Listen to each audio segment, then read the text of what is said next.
Hi, I'm Pam with Crafttown Fabrics, and today we are going to be doing a tutorial on the Creative Grids Pineapple Trim Tool.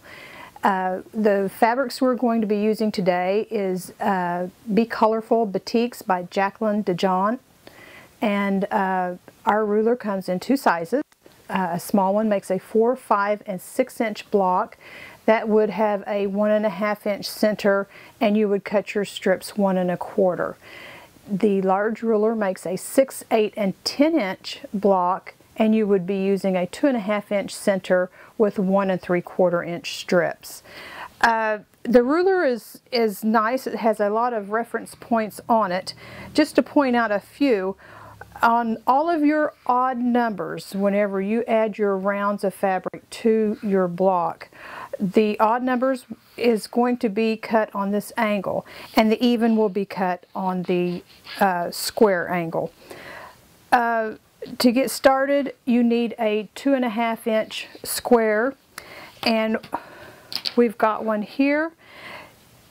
You are going to add 2 sides to it, to each side of your square, and then you will trim with your ruler. With the angle part, remember, you will line it up with the block where it says square 1. Get that lined up. Use your your lines to go through the center diagonal, and then you are going to trim, and you just turn it. Each side you're going to trim it up again. So you will do all 4 sides. Now on this block you're going to want a 1/4 inch seam all the way around, and on the second round that we do, you're also going to need that 1/4 inch seam allowance to get your points, because you need points around your center square and on the first round after you add your round 2. So after you have added your round 2, you're going to turn your ruler and you're going to find the square that says round 2. You want to center that on there, and you can use your diagonal line down the center, and then you've got lines here on the side to help line it up. You will be making 2 cuts on this one. Make your first cut, turn it, and then you're going to trim this side. Now you're going to keep adding strips, and they're 1 3/4 inch strips. So the first 2 rounds you want to make sure that they overlap so that you can get that 1/4 inch seam allowance, because you want your points by the center square and after your first round. So this is going to be, I count them, 1, 2, 3. Round 3 you're going to cut on the angle,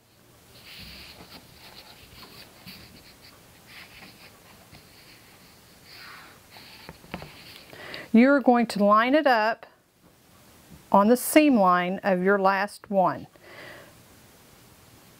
Run your line for your diagonal down the center, get your marks all lined up, and then you're going to trim.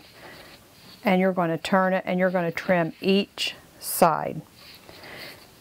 After you do that round, you're going to add another round of strips. Now on this one, you don't have to overlap it because you do not need that 1/4 inch seam allowance. They're going to be blunted now. So after you add that, and if you can't remember what round you're on, count them. 1, 2, 3, 4. 4 is an even. That means that you're going to find your square on there that says round 4. Lay it on there. Line up your lines. Take a little time to do this, because in the end it will help keep your block square.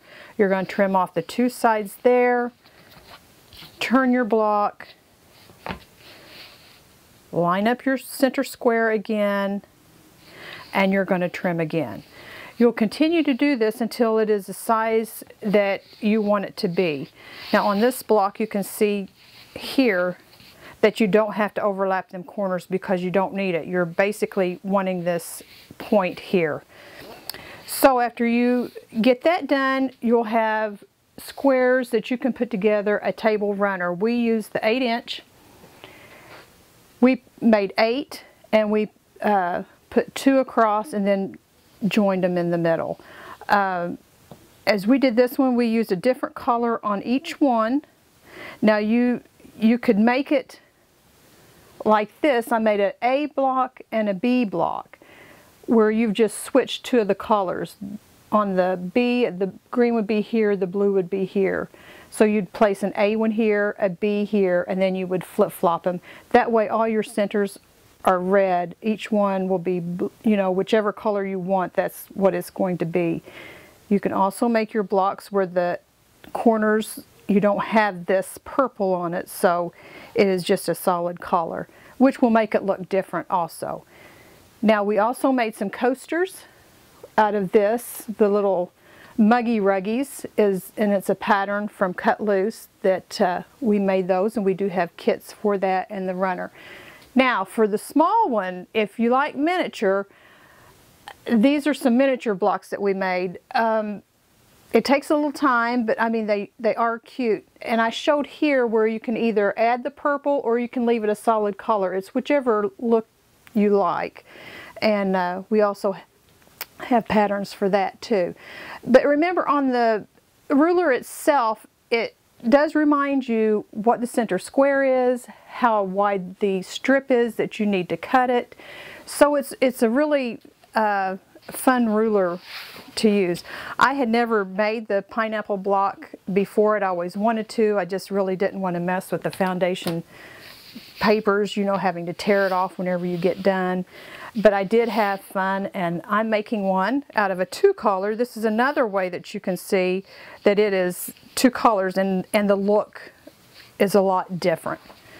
Now, also with the ruler, just to finish up, it comes with a good instruction sheet so that you can follow up with that in the Creative Grids Pineapple Trim Tool.